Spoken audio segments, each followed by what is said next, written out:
Salve rapaziada, bem-vindos a mais um vídeo do canal do Trade. No vídeo de hoje, a gente vai estar dando continuidade na nossa série do básico ao avançado dentro da teoria de hedge, onde eu estou compartilhando com vocês gratuitamente tudo que eu conheço sobre a teoria, né? Quais as principais características e afins.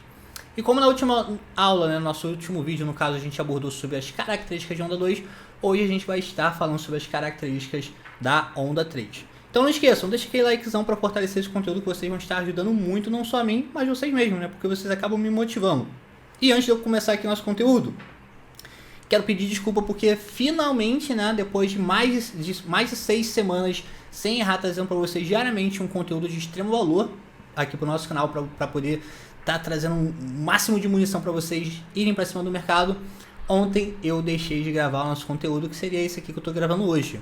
Então vamos ver, né, que se eu paro de falhar, que eu acho inadmissível qualquer tipo de falha. Beleza, tropa? Então conto com vocês, essa cobrança de vocês é muito importante. Somente uma pessoa veio até mim e falava, pô, vai, tu não gravou ontem não?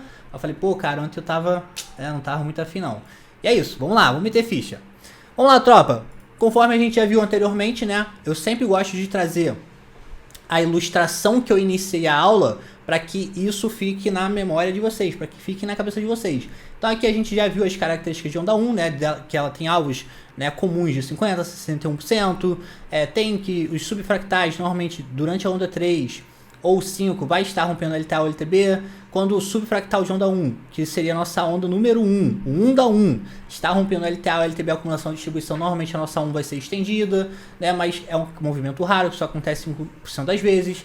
Onda 2 tende a buscar movimento, né, mais profundo, consequentemente a gente aprendeu também já sobre a regra da alternância, né, a gente fez uma aula, super aula sobre onda 2, não deixem de conferir.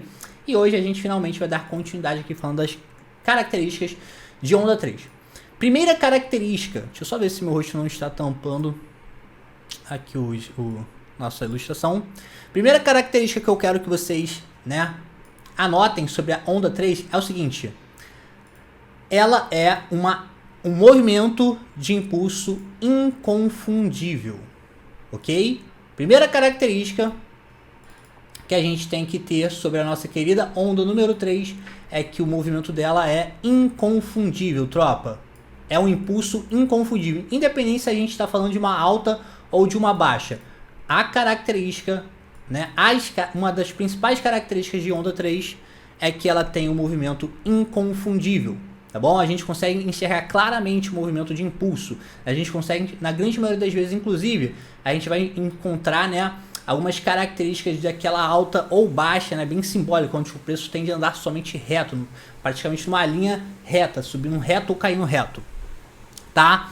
60% das vezes, ou seja, 60% dos casos, a nossa querida onda número 3 vai ser estendida. O que é uma onda estendida? A gente, né, Elliott, quando eu falo pra vocês que, na minha opinião, Elliott não foi somente um especulador. Pra mim, ele foi um super matemático, porque ele conseguiu entender muito bem a lógica da razão áurea, né, que foi descoberta pelo Leonardo de Pisa e, consequentemente, deu a origem à ferramenta de Fibonacci. Ele conseguiu, através desse insight, desse contexto da Fibonacci, né, criar a sua teoria. Então, quando a gente fala, regra da igualdade, a gente está falando aqui de uma projeção aritmética, onde o movimento tende a cumprir 1 para 1 da estrutura de impulso anterior, né, a estrutura de impulso responsável pelo início do movimento. No caso aqui, a gente teria o quê? A nossa onda número 1. Então, o primeiro alvo característico de onda 3 é que ela tende a cumprir 100% da onda número 1. Então, o que a gente faz? Vai fazer essa projeção aqui, né, independente de qual ferramenta que vocês vão utilizar. Eu gosto muito de utilizar a Fibonacci de retração.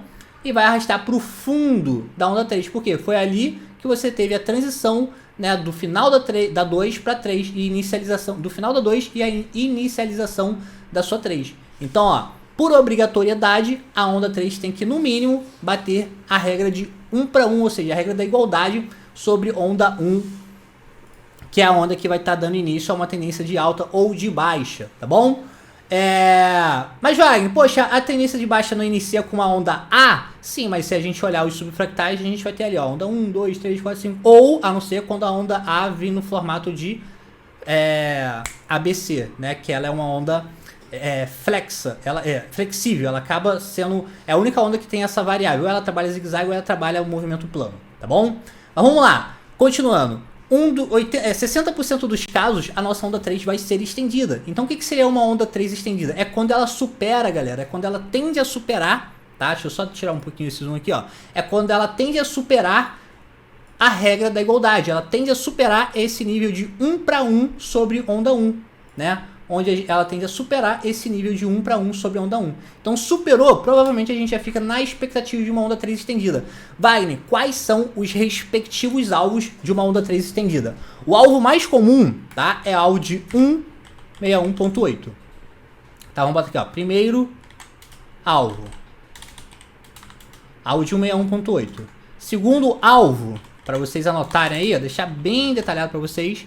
Segundo alvo é o alvo de 261.8. Terceiro alvo, já mais raro, obviamente, é o alvo de 4.236. Tá bom? Então, esses são os alvos de onda 3 estendida. O alvo mais comum, como eu acabei de pontuar, é o alvo de 161.8. Então, o que vocês vão fazer? Vão projetar a onda 1 de vocês, né? Eu gosto muito de utilizar a ferramenta de retração de Fibonacci. Botar lá no fundo da onda 2 de vocês, né? Nessa transição de 2 para 3. E vamos colocar lá 161.8, né? Vamos botar aqui em amarelo para ficar bem didático e visível para vocês. Direita, pronto. Então, alvo característico de onda 3 estendida é buscar alvos de 161.8, 261.8 ou 423. Wagner, e se ela ficar abaixo de 161.8? Não chegar a interagir com o alvo, mas superar os 161? Então, galera, existe, né, um grande debate dentro do público consumidor da teoria, onde que eles acabam validando alvo de 2.27, tá? 2.27 não, 1.27. Seria o quê? 127. É ponto aí, ponto. 127. Tem gente que utiliza esse alvo como, né, validador para uma onda 3 estendida. Vai, o que você acha sobre essa afirmação? Então, galera, eu não curto. Inclusive, eu já vi muito ruído utilizando esse tipo de contexto, né? Do preço ir, realizar um fake-out, retornar, aí realizar uma onda 5 aqui, enfim, tu cair em várias pegadinhas. Então, eu, através da minha experiência, vi que o mais inteligente, né, e mais saudável para o nosso bolso é optar pela característica de, pelo menos, o preço interagir com 161.8 para a gente afirmar que a onda 3 foi estendida. Mas por que a gente precisa ter ser objetivo nesse tipo de informação, nesse tipo de insight, né, que a gente vai estar encontrando sobre o deslocamento do preço? Porque a dinâmica que a onda 3 vai estar praticando vai, consequentemente, influenciar sobre a dinâmica da nossa onda 5. Né? Então, se uma onda 3 foi, por exemplo, cumpriu o alvo de 261.8 ou 423, que são movimentos um pouco mais raros, né? Principalmente 423, automaticamente a gente já fica na expectativa de que a onda 5 venha uma onda pouco dinâmica, ou seja, faça um topo duplo, fundo duplo, vem abaixo o topo da 5 vem abaixo do topo da 3. Então, ter esse insight, esse conhecimento sobre uma onda 3 estendida superando ou igualando alvos de 161.8 ou mais, é muito importante porque vai ter muita influência sobre a nossa onda 5, beleza? Então cuidado com essa. Ah, mas eu vi um cara que eu gosto falando de algo 127. Muito cuidado, porque o 127, a onda 5, né, não tende a ter tanto efeito quanto o restante dos alvos, né, embasados aqui na razão áurea.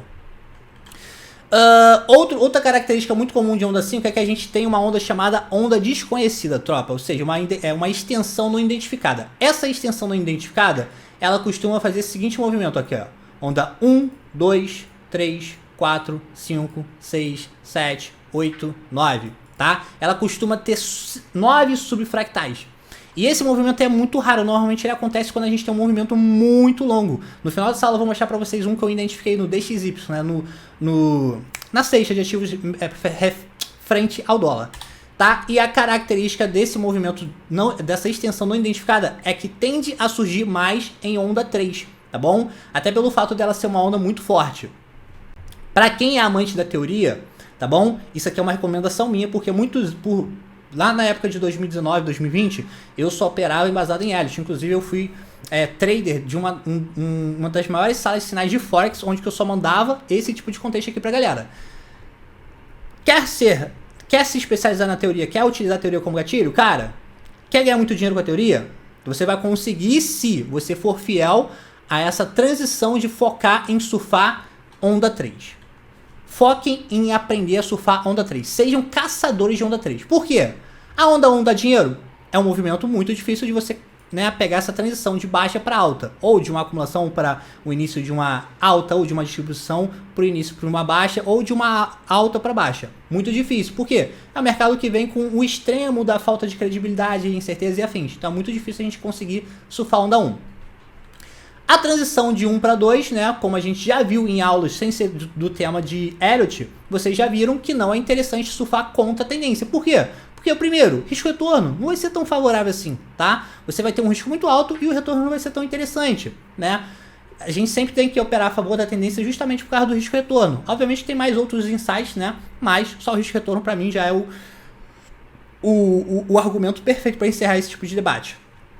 Agora, acertar essa transição de 2 para 3 ou se encaixar no meio do movimento da 3, a gente está falando de um movimento direcional, tropa. Direcional. Inclusive, outra característica de onda 3 é a seguinte. Na teoria, teoricamente falando, é durante a onda 3 que vai surgir o primeiro movimento com muito volume ali durante esse movimento muito alarmante, tá? Mas por que, Vale, que a teoria fala que a onda 3 tende a ser o primeiro movimento que tende a surgir volume? O que acontece, galera? A nossa primeira onda, ela vem com muito pessimismo do movimento anterior, caso a gente venha de uma tendência de baixa. Ou se a gente vem de uma tendência de alta, ela vem com muito otimismo. Então é um movimento totalmente fora do que a galera espera, do que o grande público espera. Como a gente viu na onda 2, isso acaba influenciando sobre a nossa onda 2. Quando entra a onda 3, principalmente quando ela faz isso aqui, ó, rompe o topo da onda 1, a gente tem a confirmação de vários setups, tanto de alta quanto de baixa. Tá bom? A gente tem ativação de pivô, né, seja de alta ou de baixa. A gente tem, com certeza, vai estar passando uma média móvel de período 200 aqui, onde que a galera, né, que opera médias móveis vai estar falando, agora é lua, ou agora é chão, tá? Então, ativa muita coisa quando a onda 3 rompe o topo da onda 1. Então, automaticamente, o que a gente tem de característica? A gente tem as instituições ganhando muito dinheiro durante esse fluxo, né? E a gente tem o varejo entrando em cima dos setups que eles aprenderam em cima de livros e afins. Então a onda 3 ela tende a trazer todo esse gás para o mercado. Então acaba entrando sim muito volume. Porém, né, deixa eu deixar isso bem claro, não é regra. Pode acontecer de vocês vivenciarem uma onda 3 que teve menos volume que a onda 1. Normal, tá? Pode acontecer sim, não é regra. Não fiquem bitolados nisso. Porém, teoricamente falando, a gente espera mais que a onda 3 tenha mais volume do que a onda 1. E é isso.